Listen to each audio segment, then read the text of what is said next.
Assalamualaikum warahmatullahi wabarakatuh. Perkenalkan, nama saya Sekar Maulida Salsabila, NIM 205231225 dari kelas Perbankan Syariah 4F. Di sini saya akan menjelaskan tentang kebijakan moneter dan kebijakan fiskal.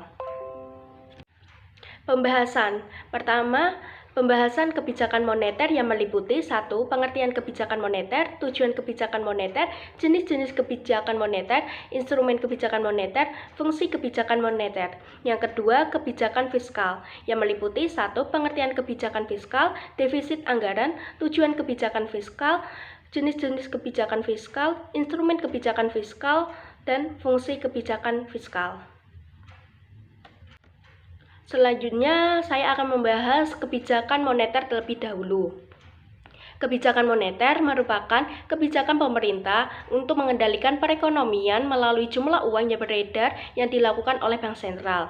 Kebijakan moneter ini juga mengikuti langkah-langkah kebijakan yang dilakukan oleh Bank Sentral atau Bank Indonesia untuk mengubah penawaran uang atau mengubah suku bunga yang ada dengan tujuan untuk mempengaruhi pengeluaran dalam perekonomian. Tujuan kebijakan fiskal. Yang pertama, menjamin stabilitas ekonomi. Tujuan ini dapat menjaga stabilitas ekonomi melalui pengaturan dan penetapan terkait peredaran uang di masyarakat.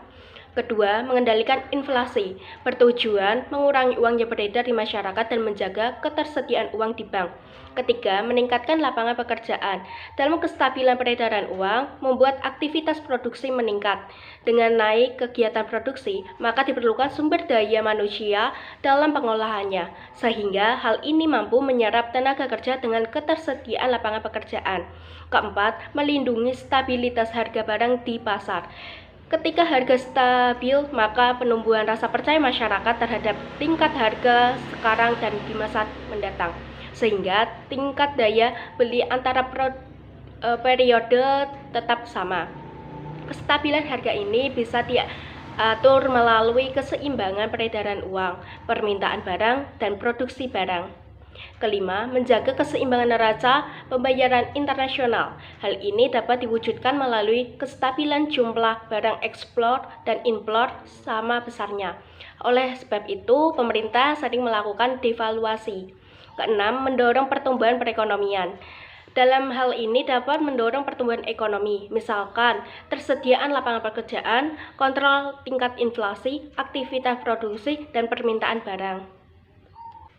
Jenis-jenis kebijakan moneter. Yang pertama, kebijakan moneter ekspansif, yaitu kebijakan yang dibuat untuk melakukan pengolahan dan pengaturan peredaran uang dalam aktivitas ekonomi. Tujuan utamanya meningkatkan peredaran uang di masyarakat sehingga roda perekonomian meningkat. Kedua, kebijakan moneter kontraktif, yaitu kebijakan yang dibuat mengurangi peredaran uang di masyarakat saat terjadi inflasi. Hal ini diwujudkan melalui perjualan obligasi pemerintah, peningkatan suku bunga, dan peningkatan persyaratan cadangan untuk bank. Instrumen kebijakan moneter. Bank Indonesia memiliki sejumlah instrumen yang digunakan untuk menjalankan kebijakan moneter. Instrumen kebijakan moneter tersebut yaitu 1. Kebijakan diskon atau diskon rate. Instrumen kebijakan moneter yang mengukur melalui tingkat suku bunga bank. Kondisi di mana bank-bank umum meminjamkan dana kepada Bank Indonesia selaku bank sentral membuat peredaran jumlah uang teratur. Kedua, operasi pasar terbuka. Ketika pemerintah mengontrol peredaran uang melalui penjualan atau pembelian surat-surat berharga milik pemerintah. Ketiga, kebijakan rasio cadangan wajib.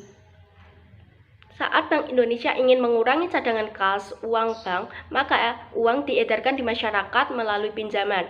Sementara bila cadangan kas uang bank, maka ditambah uang yang beredar di masyarakat ditarik peningkatan suku bunga tabungan. Keempat, penetapan suku bunga acuan. Bank Indonesia memiliki wewenang dalam mengendalikan peredaran uang melalui suku bunga. Besar suku bunga yang ditetapkan oleh Bank Indonesia akan menjadi acuan bank umum di seluruh Indonesia dalam menjalankan aktivitasnya. 5. Imbauan moral. Bank Indonesia selaku bank sentral menghimbau seluruh bank umum untuk menjalankan kewajiban penurunan atau peningkatan suku bunga pinjaman. Fungsi kebijakan moneter. Yang pertama, menjaga iklim investasi dalam sebuah negara. 2. Meningkatkan pertumbuhan dan kestabilitasan ekonomi. 3. Menjaga kestabilitasan terhadap mata uang asing. Keempat, menjaga keseimbangan dan persediaan barang dengan permintaan masyarakat. 5. Mengendalikan laju inflasi dan mencegah aktivitas ekonomi yang berlebihan. Selanjutnya saya akan menjelaskan tentang kebijakan fiskal.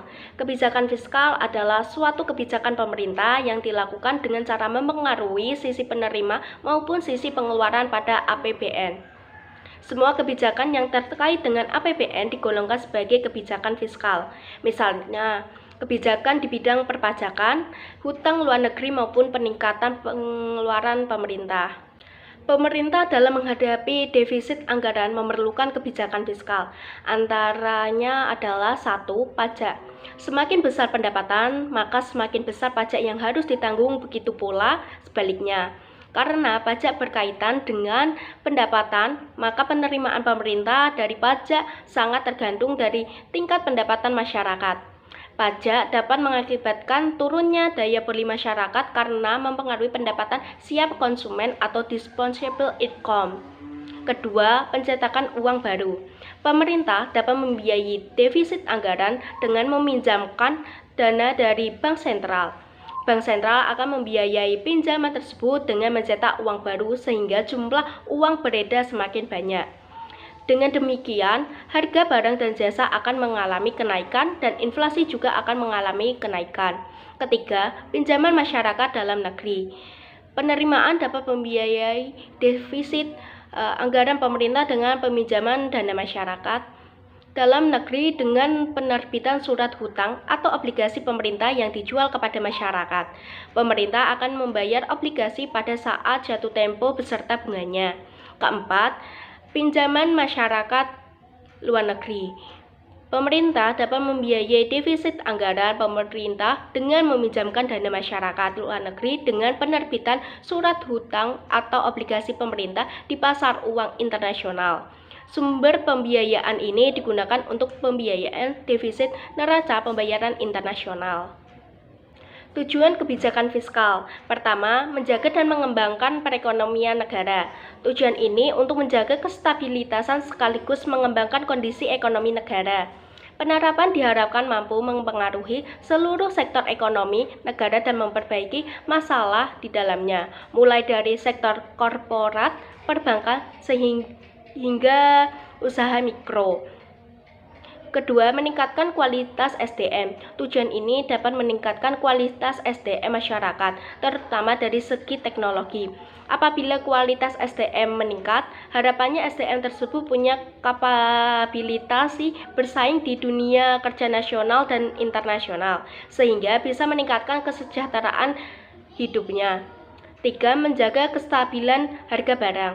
Tujuan ini untuk menjaga kestabilan harga barang tetap terjangkau bagi masyarakat dan terhindar dari fluktuasi karena pihak tidak bertanggung jawab. Keempat, mendorong investasi. Tujuan ini menciptakan iklim investasi lebih baik bagi pelaku pasar modal, terutama investor, sehingga negara bisa memperoleh lebih banyak pendapatan dari pajak usaha. Jenis-jenis kebijakan fiskal. Yang pertama, kebijakan fiskal ekspansioner adalah peningkatan belanja pemerintah dan penurunan pajak yang dirancang untuk meningkatkan permintaan agregat dalam perekonomian. Tujuan dari kebijakan ini adalah untuk meningkatkan produk domestik bruto dan penurunan angka pengangguran.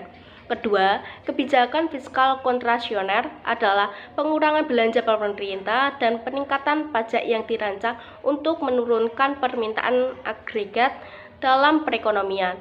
Tujuan dari kebijakan ini adalah mengontrol inflasi. Ketiga, kebijakan fiskal sisi penawaran adalah kebijakan fiskal dapat secara langsung mempengaruhi bukan saja permintaan agregat, namun juga penawaran agregat. Instrumen kebijakan fiskal. Instrumen kebijakan fiskal adalah sektor-sektor yang dimanfaatkan pemerintah guna menjaga stabilitas ekonomi makro negara.